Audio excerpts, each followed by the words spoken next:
எபிசோடோட ஸ்டார்டிங் சீன்ல லித்தியா நாடு தான் காட்டுறாங்க. அதாவது அந்த போர் நடக்கிறதுக்கு முன்னாடி போன எபிசோட்ல லித்தியா நாடு ஆர்டியா நாடு மேல ஒரு ஃபயர் அட்டாக் பண்ணிருப்பாங்க.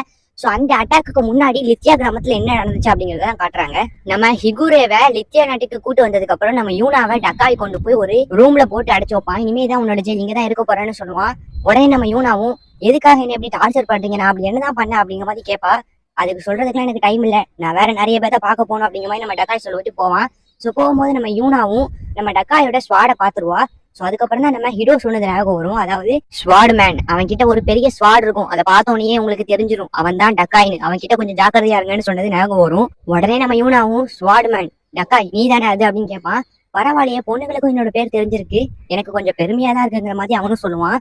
உடனே நம்ம யூனாவும் நீ தானே என்னோட நாகன் சிட்டியை அழிச்ச, உன்னால எத்தனை மக்கள் இறந்து போயிருக்காங்க தெரியுமா, இப்ப அது பத்தாம ஆர்டியா கிராமத்தையும் அழிக்கணும்னு போராடிட்டு இருக்கே, இந்த வார எதுக்காக நீ நடத்திக்கிட்டு இருக்க அப்படிங்கிற மாதிரி கேட்டோன்னே, இது ஒண்ணு எங்களோட முடிவு இல்ல, மக்களோட முடிவு தான், நாங்க ஒன்னும் வார் நடத்துறோமா நடத்த வேணாங்கிறது டிசைட் பண்றது இல்ல, அவங்களுக்குள்ளேயே அவங்க டிசைட் பண்ணிக்கிறாங்க அப்படின்னு சொல்றான். இதை கேட்டோன்னு நம்ம யூனாவும் பயங்கரமா ஷாக் ஆகுறா. இதேதான் ஒரு கட்டத்துல நானும் நினைச்சேன். அப்போ இங்க போர் நடந்துகிட்டு இருக்கு, ஆனா எதுக்கு நடக்குதுன்னே தெரியல, அவங்க உங்களுக்குள்ள பழி வாங்குறதுக்காக அவங்களோட மனசாட்சி அழிச்சு மத்தவங்க மேல வெறுப்பு காட்டிக்கிட்டு இருக்காங்க. இங்க பாரு டக்காய், என்னோட நாகன் சிட்டி அழிச்சதுக்காக ஒரு நாள் இல்ல ஒரு நாள் கண்டிப்பா நான் உன்னை பழி வாங்கியே தீருவேங்கிற மாதிரி பயங்கரமா கத்துவா.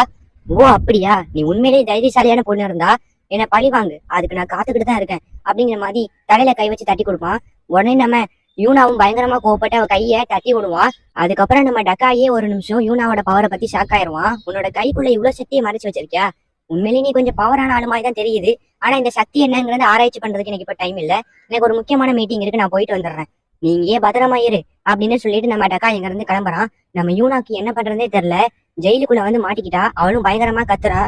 அப்படியே கட் பண்ணா லித்தியாவோட அரண்மனை தான் காட்டுறாங்க. அங்க நம்ம டேரன், ஹிகுரே, ஷால்கு, டக்கா எல்லாருமே மீட்டிங் போட்டுக்கிட்டு இருப்பாங்க.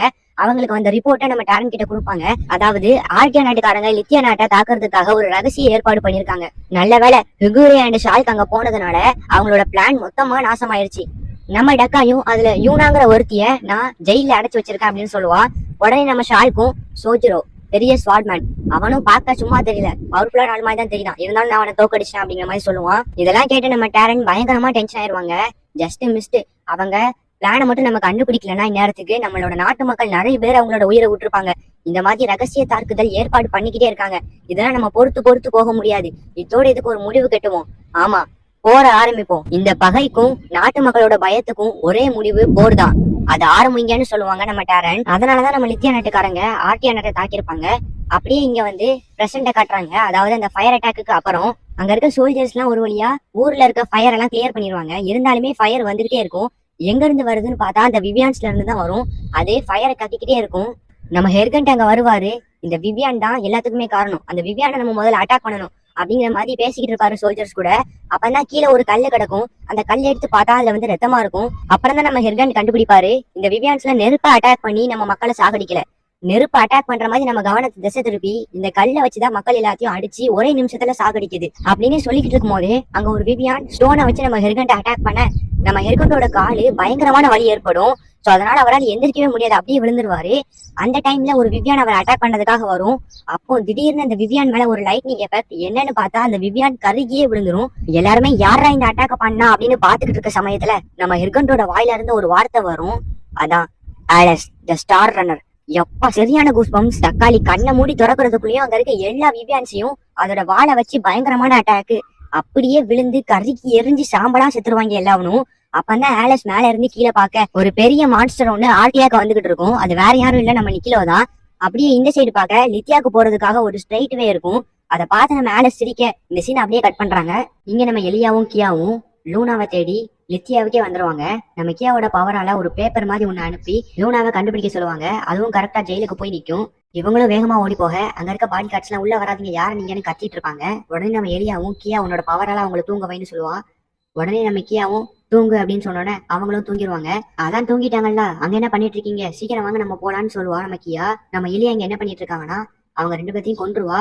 எதுக்காக அப்படின்னா கியாவோட ரகசியம் தெரிஞ்ச யாரையும் உயிரோட வச்சிருக்கிறது ஆபத்து, ஏன்னா கியாவுக்கு ஆபத்து வந்துரும்ல. அதனால இப்படியே ஜெயில இருக்க பாடி காய்ச்சலாம் நம்ம கியா தூங்க வச்சுக்கிட்டே வர அவளுக்கு தெரியாம நம்ம எலியாவும் கொண்டுகிட்டே போவாங்க. கடைசியா ஒரு வழியா நம்ம லூனாவை கண்டுபிடிச்சிருவாங்க. அந்த பேப்பர் கரெக்டா வந்து லூனா இருக்க ரூமை போய் காட்டிரும்.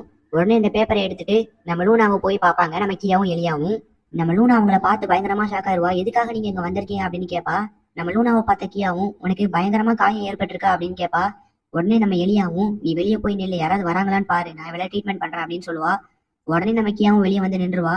நம்ம லூனாவும் எதுக்கு இங்க வந்தீங்கன்னு கேட்டேன் அப்படின்னு கேப்பா. நம்ம எலியாவும் நீ முதல்ல எந்திரி நான் சொல்றேன்னு சொல்லுவாங்க. கை கொடுப்பாங்க. நம்ம லூனாவும் எந்திரிக்கிற மாதிரி கை கொடுப்பா.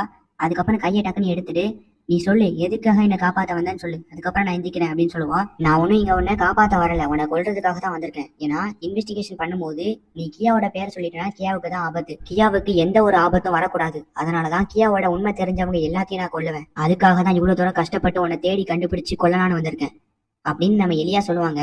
அப்ப நம்ம கியாவும் வெளியே யாரோ வராங்க அப்படிங்கிற மாதிரி சொல்லுவா. நம்ம எலியாவும் யாருன்னு வந்து பாப்பாங்க. யாருன்னு பார்த்தா நம்ம ஹிகுரே தான். உடனே நம்ம லூனாவும் ஹிகுரே கிட்ட சீக்கிரமா வந்து என்ன காப்பாத்து ஹிகுரே, இவங்கதான் ஒரு ஸ்பை, இவங்களால போர் வர்றதுக்கு கூட வாய்ப்பு இருக்கு, சீக்கிரமா என்ன வந்து காப்பாத்து அப்படின்னு சொன்னோன்னே நம்ம ஹிகுரேவும் ஓ அப்படியா விஷயம் அப்படின்னு சொல்லிட்டு நம்ம ஹிகுரே அவனோட அந்த வாழை கையை வச்சு பயங்கரமா அட்டாக் பண்றதுக்காக ட்ரை பண்ணுவான். பட் நம்ம கியா அதெல்லாம் ஸ்டாப் ஆகட்டும் அப்படின்னு ஒரே ஒரு வார்த்தை தான் சொல்லுவா. சொன்னோடனே அந்த அந்த கத்தி எல்லாமே கீழே விழுந்துரும். அண்ட் நம்ம ஹிகுரேவோட அட்டாக்கையும் தடுத்துருவா. இது வரைக்கும் என்னோட அட்டாக்கை யாருமே தடுத்ததே இல்லை அப்படிங்கிற மாதிரி நம்ம ஹிகுரேவே பயங்கரமா ஷாக் ஆகி போயிருவான். அப்போ பக்கத்துல இருந்த ரூம்ல ஒருத்தன் பயங்கரமா அழுகி போய் செத்துக்கிட்டு இருப்பான். அப்புறம் தான் தெரியும் உங்களுக்கு அந்த கத்தி அந்த இவன் உடம்பு முழுக்க பாய்சன் இருக்கு அப்படின்னு சொல்லிட்டு நம்ம எலியாவும் கண்டுபிடிச்சிருவாங்க.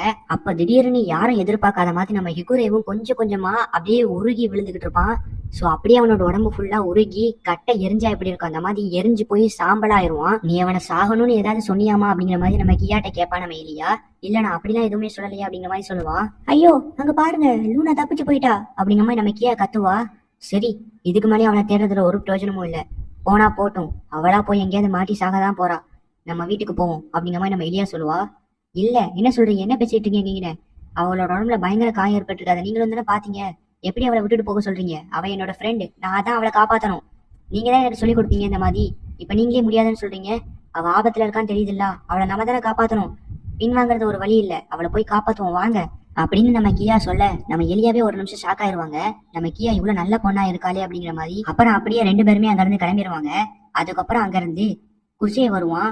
சோ வந்துட்டு ஹிகுரே இவன் ரொம்பவே பவர்ஃபுல்லானதான், இவனோட உடம்பு முழுக்க பாய்சன் இருக்கு, இவனுக்கு நிறைய கை இருக்கு அப்படின்னு நம்ம ஹிகுரேவோட சக்தியான பத்தி சொல்லிக்கிட்டு இருப்பான். நீ சாகணுங்கிறது ஏன் முடிவு இல்ல, ஏன் ஏஞ்சலோட முடிவு, அவங்களோட கத்தியில தான் நீ இப்போ செத்த, என்னை யாராவது சாகடிக்கணும்னு நினைச்சா அவங்களோட கதையும் முடிஞ்சிரும் அப்படின்னு சொல்றதோட இந்த எபிசோட முடிக்கிறாங்க.